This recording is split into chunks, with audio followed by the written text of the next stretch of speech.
ہم وہی کہیں گے جو ہمارا دین ہم کو بتاتا ہے. عمل کرو تو تمہارا بھلا ہے, نہیں کوئی عمل کرے تو نقصان ہمارا نہیں ہے, اسی کا نقصان ہے. تاج شریعت سلامت. اب کرسی پر بیٹھ کر نماز پڑھنے کا مسئلہ اس زمانے کے جدید یعنی نئے مسائل میں کرسی پر بیٹھ کر اکیلے یا جماعت سے نماز پڑھنے کا مسئلہ بھی ہے. اس سے پہلے یہ یاد رہے کہ کرسی جو ہے یہ پچھلے 10 یا 15 سال میں ایجاد نہیں ہوئی, کرسی اس سے پہلے سے چلی آ رہی ہے نا. کرسی کی تاریخ صدیوں سے ہے, تو کرسی پہلے دور میں بھی تھی. تو اس سے پہلے کے فقہا کو یا اس سے پہلے کے مسلمانوں کو مسجدوں میں کرسی رکھنے کا خیال کیوں نہیں آیا؟ کرسی بہت پہلے سے ہے. تو یہ کرسی کا جو یہ جدید مسئلہ نکالا ہے نا, اس مسئلے میں کیا کیا خرابیاں ہیں اور کن صورتوں میں فقہاء کرام نے اجازت دی ہے, اس کا خیال رکھنا مسجد کا امام ہے, مسجد کا جو متولی ہے, ان پر لازم ہے کہ ان مسائل سے لوگوں کو آگاہ کرے, کیونکہ لوگ نماز پڑھنے آتے ہیں, کہیں ایسا نہ ہو ان کی وجہ سے دوسرے لوگوں کی نماز خراب ہو. فتاوی علیمیہ جلد 1 میں مذکور ہے کہ فرض و واجب و عیدین و سنت فجر میں قیام فرض ہے, جیسے کہ بہاری شریعت میں اوپر آیا کہ ہر فرض میں, ہر واجب نماز میں, عیدین کی دونوں نمازوں میں اور فجر کی سنت میں قیام فرض ہے. بلا عذر صحیح بیٹھ کر پڑھنے سے یہ نمازیں نہیں ہوں گی. اور عذر شرعی کی تفصیل کرتے ہوئے صدر الشریعہ علیہ رحمہ مفتی امجد علی اعظمی رحمۃ اللہ تعالیٰ علیہ رقم تراز ہیں کہ کھڑے ہونے سے محض کچھ تکلیف ہونا یہ عذر نہیں, یعنی تھوڑی سی تکلیف یہ بہانہ نہیں, بلکہ قیام اس وقت ساقط ہوگا کہ کھڑا نہ ہو سکے, جیسے کہ پیچھے یہ مسئلہ آ چکا ہے, یا سجدہ نہ کر سکے, یا کھڑے ہونے یا سجدہ کرنے میں زخم بہتا ہے, یا کھڑے ہونے میں قطرہ آتا ہے یعنی پیشاب کا قطرہ ٹپکتا ہے, یا چوتھائی صدر کھلتا ہے, یا قرت سے مجبور محض ہو جاتا ہے یعنی قرت نہیں کر پاتا. یوں ہی کھڑا ہو تو سکتا ہے لیکن اس سے مرض میں زیادتی ہوتی ہے, یا دیر میں اچھا ہوگا یا ناقابل برداشت تکلیف ہوگی تو بیٹھ کر پڑھے. اگر کچھ دیر بھی کھڑا ہو سکتا ہے, اگرچہ اتنا ہی کہ اللہ اکبر کھڑا ہو کر کہہ لے, تو فرض ہے کہ کھڑے ہو کر اتنا کہہ لے پھر بیٹھ جائے.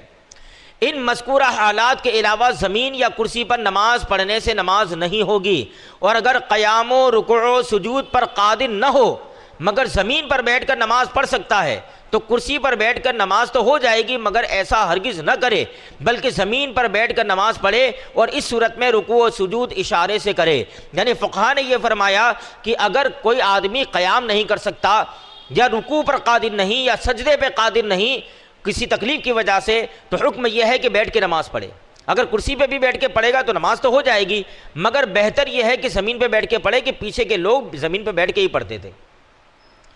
اور اگر واقعی بیٹھ کر نماز پڑھنے میں کوئی عذر صحیح ہو تو کرسی پر نماز پڑھ سکتا ہے. ایسی حالت میں ٹیبل کی ضرورت نہیں آگے رکھنے کی کہ سجدہ اشارے سے کرنے کا حکم ہے, تو آگے ٹیبل کا کوئی مطلب نہیں کہ وہاں تک وہ جھکے اور سجدہ کرے. اگر وہ اتنا سجدہ کر ہی سکتا ہے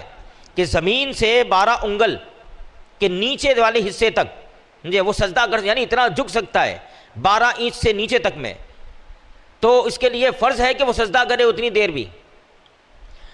تو آگے اس طرح کا ٹیبل وغیرہ استعمال کرنے کی ضرورت نہیں. اگر واقعی میں وہ بیٹھ کر بھی نماز نہیں پڑھ سکتا تو اس کے لیے عذر ہے. حسب استطاعت امام و متولی کو چاہیے کہ کرسی پر نماز کے مسائل بتا دیں, اور کرسی پر نماز پڑھنے والوں کو تاکید کریں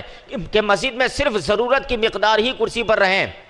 اور کرسیاں آخری صف میں یا صفوں کے کنارے اغل بغل لگائیں, تاکہ دیگر مصلی حضرات کے مابین کشادگی کم رہے یعنی چوڑائی کم رہے, اور جہاں تک ممکن ہو صفیں ملی رہے اور قطع صف کی خرابی سے محفوظ رہیں. اور اگر کوئی ایسا معذور ہو کہ واقعی کھڑا ہو کر نماز نہیں پڑھ سکتا ہے تو اسے بیٹھ کر نماز پڑھنے کا حکم ہے, اور جس صورت میں بیٹھ کر پڑھنے کی اجازت ہے کرسی پر بیٹھ کر بھی پڑھ سکتا ہے, مگر نماز ایک عبادت ہے, اور عبادت میں بندہ جتنی تواضع, عاجزی اور انکساری کرے بہتر ہے. حتیٰ کہ کرسی پر بیٹھ کر پڑھنے میں ایک طرح کا ترفع پایا جاتا ہے, یعنی ایک طرح کی بڑائی پائی جاتی ہے, اس لیے بیٹھ کر ہی پڑھے, کرسی سے بچے. اب کرسی ہی کے مسئلے پر حضور تاج الشریعہ علیہ رحمت و رضوان سوال جواب سیشن 1 اگست 2010 میں فرماتے ہیں کہ کرسیوں کا استعمال نہ کرے. پہلے تو آپ نے استعمال سے منع فرمایا کہ کرسیوں کا استعمال نہ کرے. اگر واقعی وہ معذور ہو تو بیٹھ کر نماز پڑھے, اور جو لوگ بغیر عذر کے کرسیوں پر بیٹھ کر نماز پڑھتے ہیں تو قیام وغیرہ فرض ادا نہ ہونے کی وجہ سے ان کی نماز ہی نہیں ہوگی, اور اگر ایسے لوگ جماعت میں کھڑے ہوں گے تو قطع صف بھی لازم آئے گا، یعنی نماز کا صف کٹے گی اگر بیچ میں آ گیا اور وہ قیام کر سکتا تھا، سمجھے، اس کے لیے کھڑے ہو کر نماز پڑھنے میں قیام کا حکم تھا، مگر تھوڑی سی تکلیف کی وجہ سے وہ کرسی پر بیٹھ کے نماز پڑھنے لگا تو اس صورت میں اس کی نماز نہیں ہوئی۔ تو بیچ میں ایک ایسا مقتدی آ گیا جس کی نماز ہے ہی نہیں، تو یہ قطع صف ہوا۔ اور قطع صف کے بارے میں حکم یہ ہے کہ قطع صف حرام ہے۔ تو مسائل سے ناواقف ہونے کی بنیاد پر معمولی سی بیماریوں پر بھی لوگ کرسی پر بیٹھ جاتے ہیں، تو ان کی نماز ہوگی نہیں، تو اس صورت میں قطع صف ہوگا، اور قطع صف کی وجہ سے اس صف کی نماز مکروہ تحریمی ہوگی۔